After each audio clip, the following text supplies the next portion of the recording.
What do you think that the flat Earth can bring to everyone if we get enough momentum behind us to maybe bring it mainstream? What can it do for all of us? Well, you know, I actually think it is becoming mainstream already. There was an article that came out in Forbes magazine talking about the Kent Hovind issue. Like, you know, here's a guy who just came out of prison and all of a sudden he's being hounded by, you know, his supporters with flat Earth.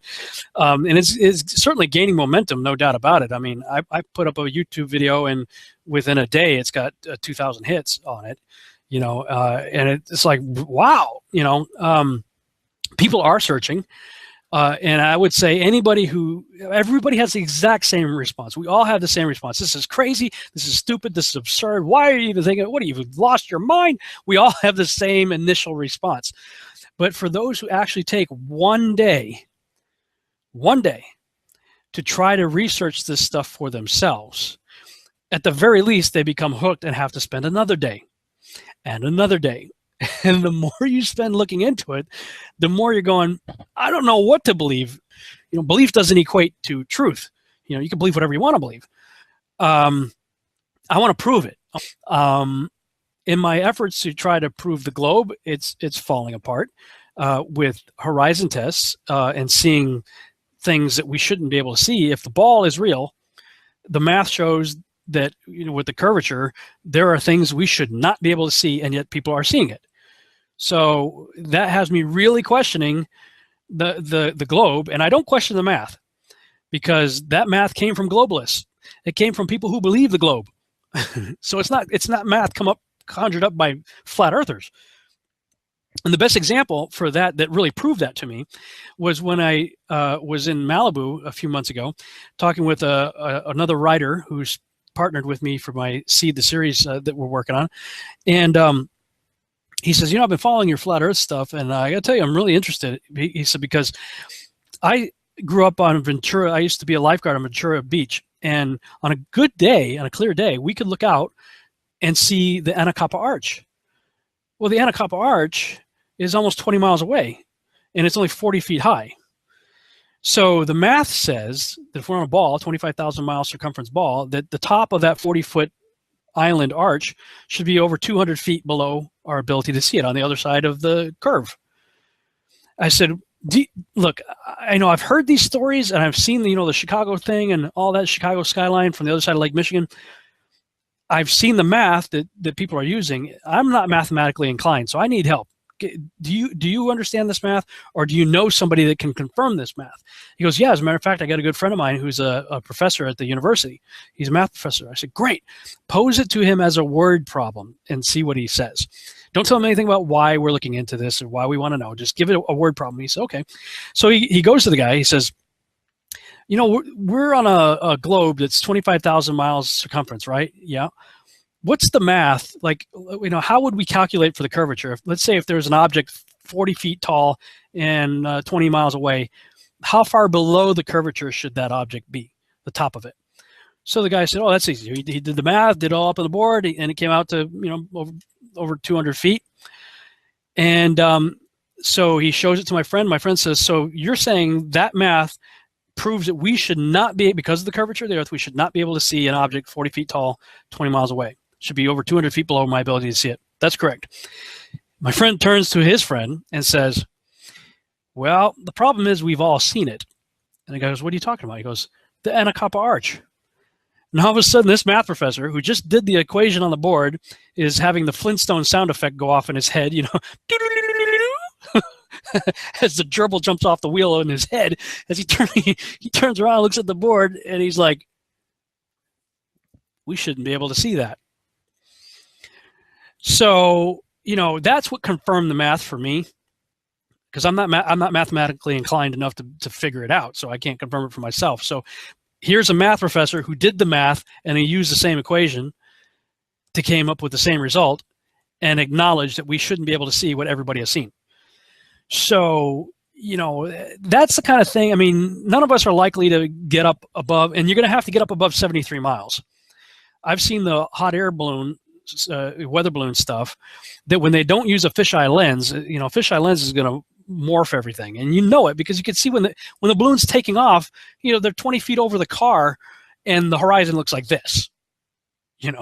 That's smaller than the moon. And then when it starts going up, the horizon starts morphing. We're in the incredible morphing Earth. But when the horizon goes across the center of the lens, that's where it's going to be the most accurate representation of what the camera is actually seeing without the lens distortion. And I've seen plenty of stuff at between 100,000 and 130,000 feet that's flat as a pancake. But I've also seen rocket footage, one from the 1950s that was 65 miles up.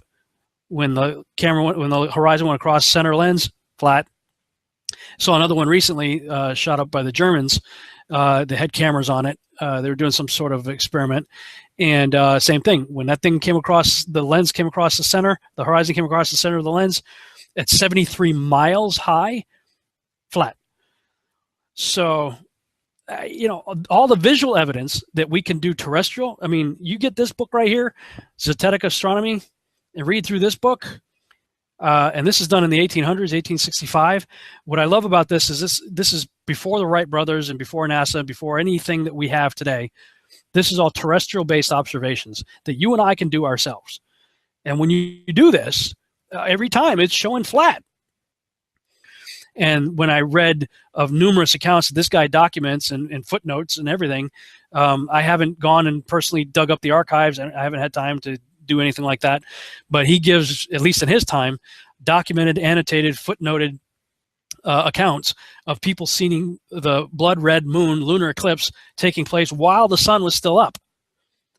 Well, I mean, the model that we're all told is the only way that works is if the Earth is here and the sun is here and the moon is here and the cone-shaped, umbra shadow of the Earth, that's the only way you get the blood moon is over here.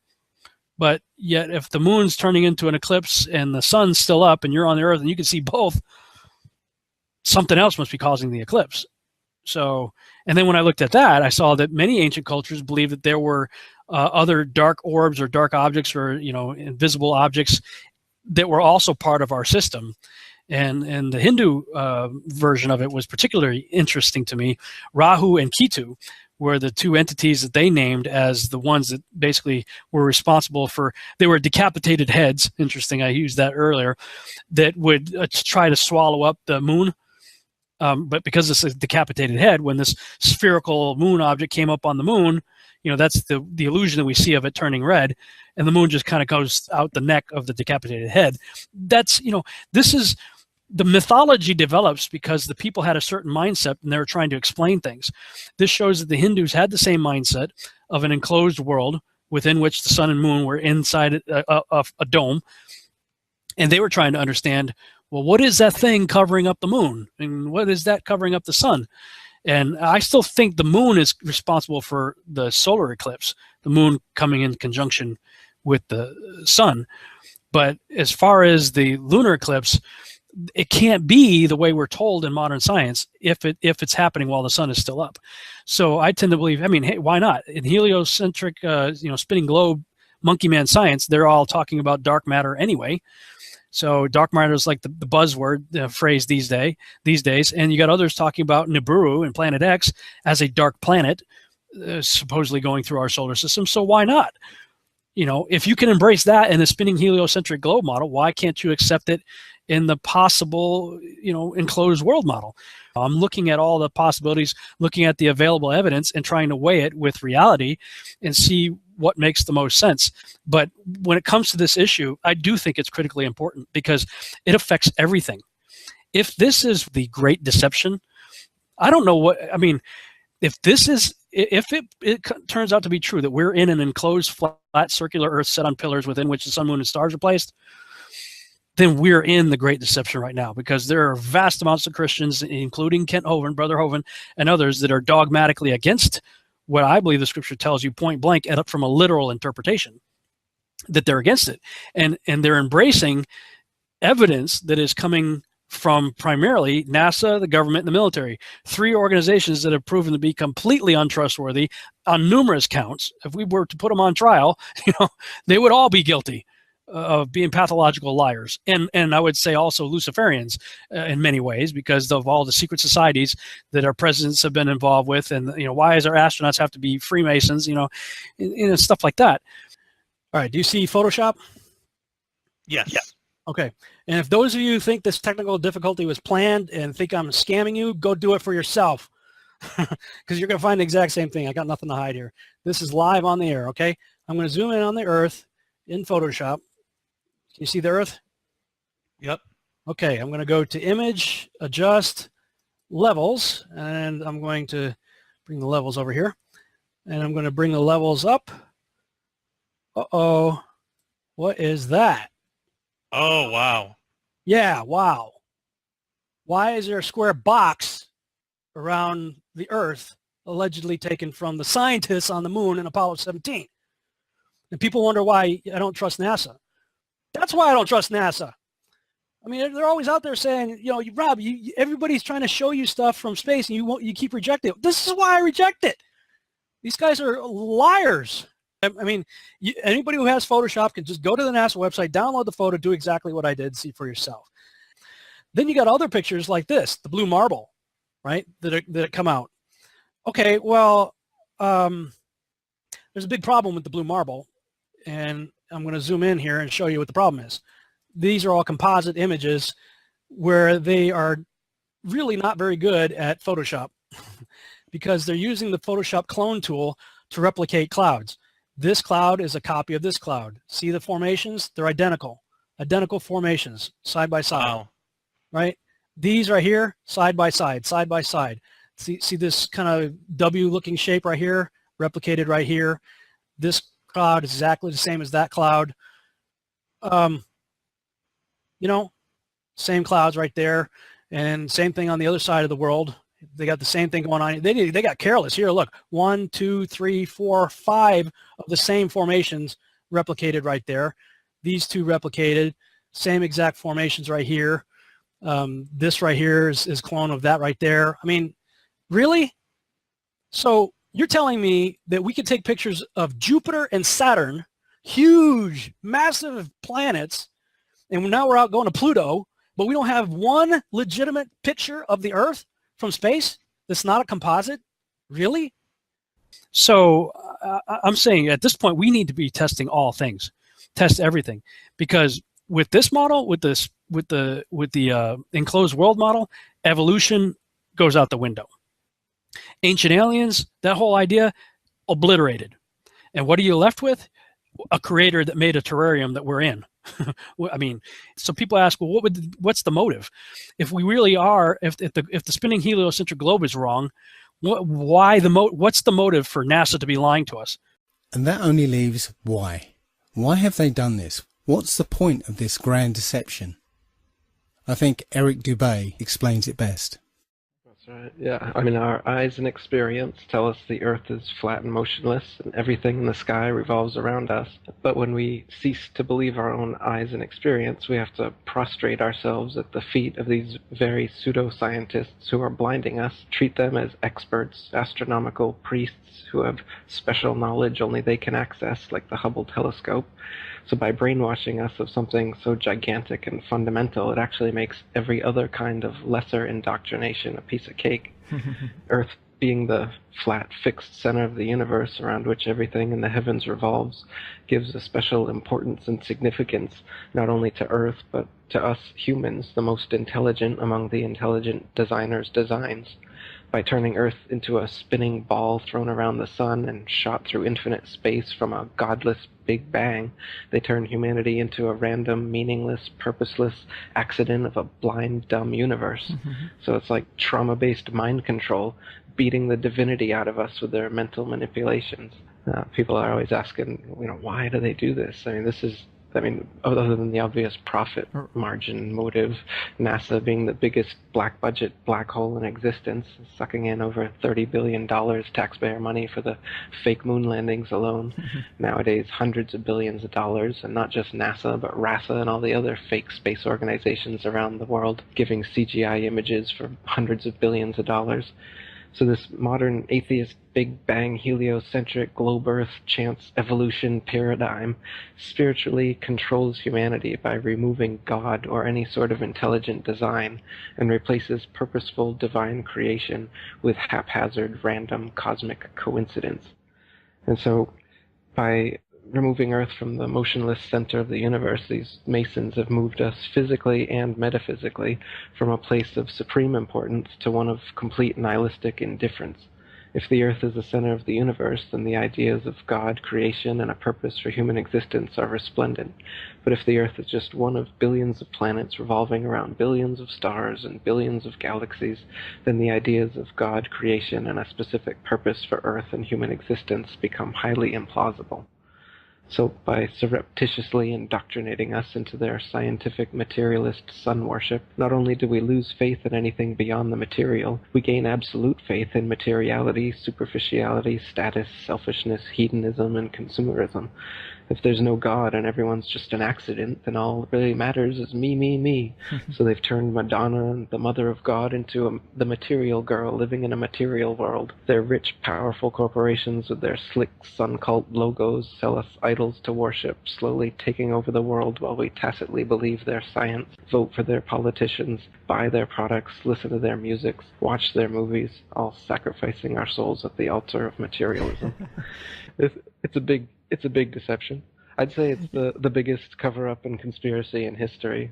We've been completely deluded for 500 years. See, that's the motive.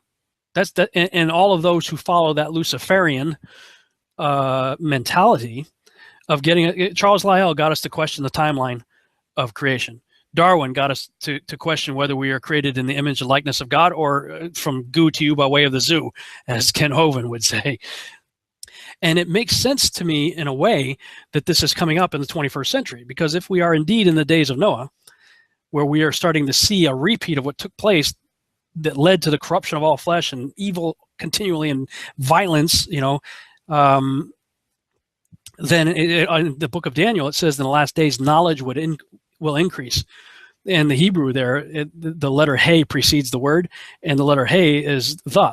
It's the knowledge will increase. So could it be that that's what we're seeing right now, is the original knowledge is increasing all of a sudden? I mean, boom, who was talking about this last year? Maybe Eric Dubay, maybe, and a few others, but now it's like one of the primary hits on Google right now. Keyword search is flat Earth. So for me, I'm trying to nail this down, because if this is the truth, then it exposes so many lies, it's unbelievable. And at that point, you are forced to say, I can never trust NASA. I can never trust the government of any country in the world. Well, who can I trust? Well, the only one I can trust then is the one that proved this model is true and that model is false, and that would be the creator of this terrarium. That's pretty big. For the first 4,000 years of our civilization, we believed that the Earth was a flattish disk surrounded by a solid dome barrier called the firmament. All of the 5 major religions had their own version of this, and the churches enforced the belief. Then, around 1514, a man named Copernicus created a new model of the world. He stated that if the Earth was spinning around 1,100 miles an hour and circling the sun at 60,000 miles an hour, the world was then round. The religions, seeing that this globe model was gaining popularity, feared a loss in the fan base, so they all adapted their religion to include the globe model. From their point of view, it was a small change from a circular to a globe world, and really, in a few generations, who would remember anyway? And while the math more or less worked, there was a problem. It was 1500, and the technology to prove such a theory wasn't there. The first balloon to carry people wasn't invented until 1760. Sailboats were the only travel over water, and the fastest thing on land was a horse. But the new worldview was promoted and took hold. The religions adapted to handle the new reality, and life moved on. More importantly, the globe model was quickly introduced into the education systems. Over the next 500 years, the challenges to this model faded, to the point where the globe was accepted as universally as physical laws such as gravity. Read that again if you didn't absorb it. For 20 generations, people believed that the Earth was round because there was a globe in every classroom they sat in. There was no proof. Hundreds of years went by, and still civilization had no way of proving the theory. Planes were invented around 1900, but until 1957, nothing could go high enough to give a true perspective of where we lived. And that's when everything got strange. The United States and Russia both sent up rockets high enough to take decent pictures, and what they saw scared them a great deal. How do we know they were extremely concerned about the sky? Because the US and Russia immediately started firing nuclear weapons straight up, and they kept firing for the next 4 years. A few things to keep in mind here. First, this was now 1958. Nuclear weapons were very expensive and hard to come by. These also weren't those nominal yield 20 kiloton toys we used on Hiroshima. This was high kiloton to low megaton, and we couldn't get them up fast enough. And the strangeness continued in other places. In 1959, only a year into the atmosphere bombardment, 10 nations, including the United States, made Antarctica off-limits to any colonization. A treaty was put in place, and to this day remains intact. Over 50 nations now have signed off on this treaty. Do you know any treaty that has lasted that long between all industrialized nations? Moreover, do you know any piece of real estate in the world that is owned by no one? You would think at the very least one of the large oil companies would use their huge financial resources to explore this region, and yet they don't even petition the idea. The short version of the discovery is this. By 1958, the military had discovered the very solid upper and outer edges of our world, and had to create a way to put up "Do Not Enter" signs without looking obvious. It was tricky, but if there is one thing I have learned about the authority, it's that nothing is left to chance. Most of the work had already been done for them, so their job was primarily in the details. The sky part of the dome was much higher than commercial air traffic, so the only thing they had to worry about there was the space program, which is immediately militarized. The outer border had the natural benefit of not only an extensive ocean, but a scaling decrease in temperature and a steady increase in iceberg frequency to discourage ships, all leading to a permanently frozen landmass that could not be used for any form of agriculture. This ocean and ice layout had worked well for thousands of years because the technology of the current civilization didn't evolve quickly. Sailors avoided cold weather seas whenever possible, and oxygen levels get low enough to harm people, even on high mountains. The brilliance of the design comes in the simple fact that human males are corrupted by power. Corruption so total, in fact, that they would rather hide the world itself rather than risk their power on it. You could theorize that kings and popes were told of the world a long time ago. Maybe an ancient scroll or book. Perhaps an interdimensional being told the tale of what the world looked like. But this was all but dismissed because even the most powerful leaders of the day couldn't reach the borders. And if they couldn't, what chance did the general public have? It's one thing to be told of the giant impenetrable dome, but it's a whole different animal when you finally stand right next to it. Then the tough decisions have to be made. Do we keep the secret? And how far are we willing to go to keep the status quo? Once they decided to keep the secret, no expense was spared. The rapid progression of rocketry science had to be addressed quickly, and so the moon missions were created. Matt from the NASA channel was right in his thinking that you needed the moon mission event to stage a picture of the Earth from deep orbit, and that couldn't be more true.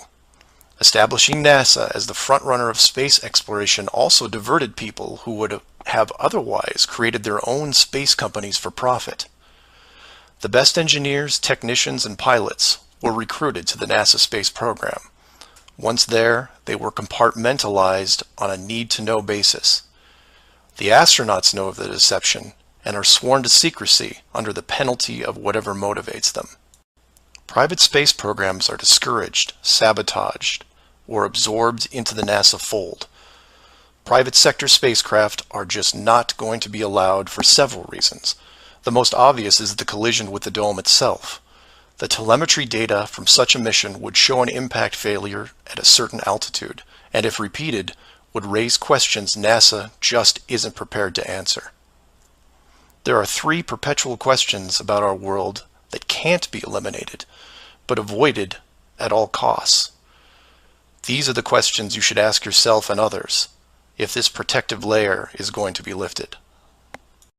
I'd like to preface this with a thank you to Max Malone, a conspiracy hardcore who has a knack for boiling down debates to a single paragraph whenever possible. It was he who said, after over 50 years and thousands of hours of space travel footage, both by NASA and other countries, there is no exterior shot where the astronaut completes the simple act of panning the camera 180 degrees, let alone a full 360-degree sweep. This has never happened on any moon mission, exterior space station, nothing, ever. Statistics will tell you that this would have already happened by accident years ago, but it hasn't, and it won't.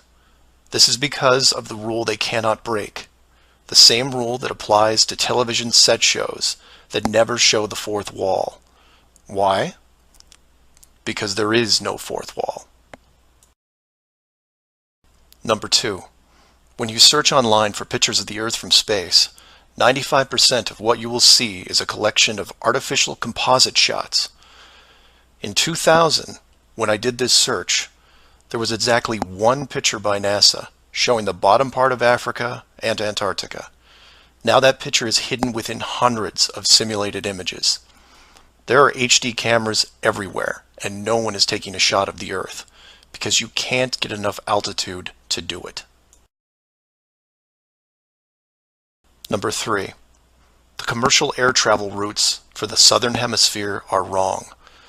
This is an easy thing you can check out in 60 seconds. Take a map reading of the distance between anywhere near Australia and anywhere in South America. It's a straight shot across the South Pacific. Now find your favorite travel site and try to get there non-stop. See what happens. The routes start turning ridiculous. I used to business travel for years, and I've never seen anything like it. It's the one thing in the general public world they can't hide, the actual distance between these two places. On a round world, the flight is easy, just a straight shot across an ocean. But on a flat world, it becomes the greatest distance between 2 points. There are no shortcuts, so they distract you with multiple connections and layovers. It's only blind luck that the United States was in the northern hemisphere. Otherwise, the increased traffic would have raised eyebrows by now. And hundreds of years went by, with science promoting all the aspects of the globe, and the religions promoting their beliefs upon this globe. The world kept spinning, so to speak, and everyone was happy. Then in the early part of the 1900s, you get this pesky explorer named Richard Byrd. He has family money, all the right connections, and secures basically unlimited funding and the government green light to probe every piece of unseen territory there is. It was inevitable, I guess. A young man who has an unquenchable desire to see all that there is to see, and then granting him the tools needed to accomplish this goal. He pulls a Truman and gets lucky, crossing the vast salt ocean, avoiding the icebergs, arriving at the frozen coastline, and he keeps going. He was never going to stop. One day, after crossing hundreds of miles of high-altitude ice and snow, Admiral Byrd sees it, a barrier. And to him, it's just a barrier, not the barrier. He is but a tiny speck in front of it. It stretches out on both sides as far as he can see, and straight up so far that he can't discover the beginning of the arc. The great explorer now has a new challenge, finding the shape of this thing. It's much like a blind man describing the elephant. Until you feel out the whole thing, what do you really know? If you look at the AE, or Flat Earth Overhead Map, you see the problem. To even determine the scope of the outer wall, you have to circle it. It would have taken months, if not years. You could use a series of ships going in opposite directions, or planes, but there are refueling stations that need to be built, and so on. His task was challenging to say the least. Admiral Byrd kept laying the groundwork of the great discovery until his eventual death in 1957. A year later, the United States and Russia found the upper edge. From there, the math was easy, and moreover, you could actually see the real world. Then, of course, there is the decision, or deception, depending on how you looked at it. The authority made the call to hide the actual shape of where we live, then sealed off the outer edge from prying eyes, and created the space program not only to reinforce the globe model, but to control it. Know that mountains were built for you. Oceans were built for you. All of this was built for you, your struggles and your trials by fire. It may be today, it may be tomorrow, but one day the curtain will close and this stage will be struck. And when the dust settles, no matter where you are right now, you'll see the big picture and have new eyes, and you will be shown what wonder really is. And as you leave this most magnificent of theaters, heading towards the next, my hope is that you'll pause, look back at the stage and say, I was actually in it, you know, right there in the thick of things. And it was a sight to see. Because it really is a hell of a ride. Imagine what the next one will be like.